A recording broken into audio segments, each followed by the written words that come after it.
Mesdames et messieurs, merci de m'avoir invité à prendre la parole à l'occasion de votre Assemblée générale. Le thème du logement rejoint des thématiques au cœur de la relance économique européenne.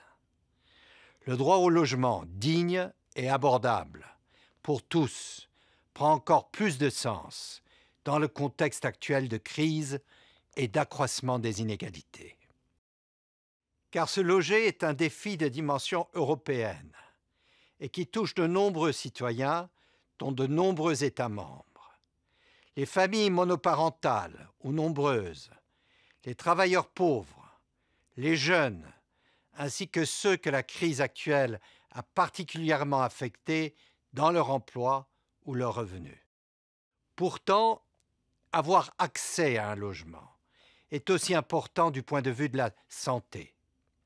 C'est aussi un facteur essentiel d'inclusion dans nos sociétés. Je me limiterai à deux exemples. La situation des sans-abri et l'insalubrité des logements. Le confinement a mis en lumière l'extrême vulnérabilité des sans-abri. Au-delà des mesures d'urgence, nous devons trouver une solution durable. La Commission travaillera sur ce sujet dans le cadre du futur plan d'action pour la mise en œuvre du socle européen des droits sociaux, dont le principe y fait référence.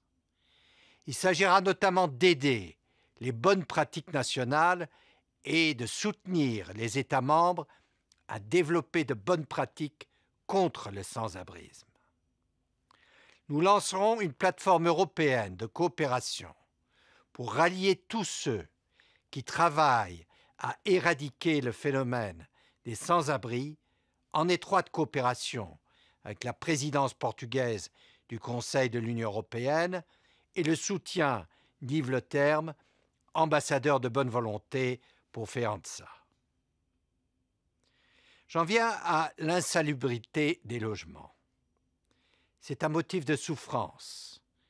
40 millions de personnes en Europe ne peuvent pas se chauffer convenablement. L'une des réponses à apporter, c'est évidemment la rénovation des immeubles. La Commission lancera prochainement un plan de rénovation ambitieux à travers toute l'Europe, un projet qui sera triplement gagnant. Gagnant pour la création d'emplois.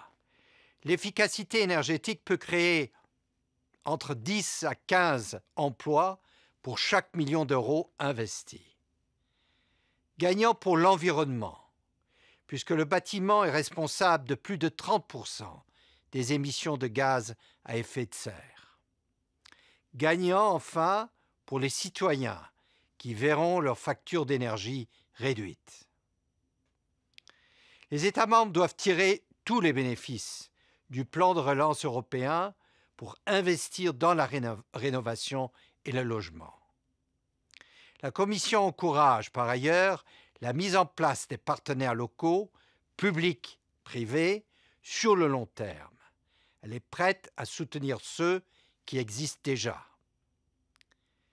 Mesdames et messieurs, agir pour des logements décents et abordables, c'est lutter contre l'exclusion et la pauvreté.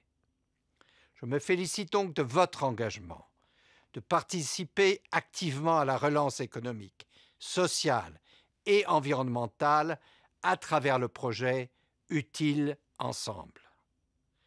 Un engagement que vous tiendrez aussi dans le cadre de l'accord de partenariat lancé par l'Union sociale pour l'habitat, dont vous faites partie avec la Caisse des dépôts, la Banque européenne d'investissement et la Banque de développement du Conseil de l'Europe.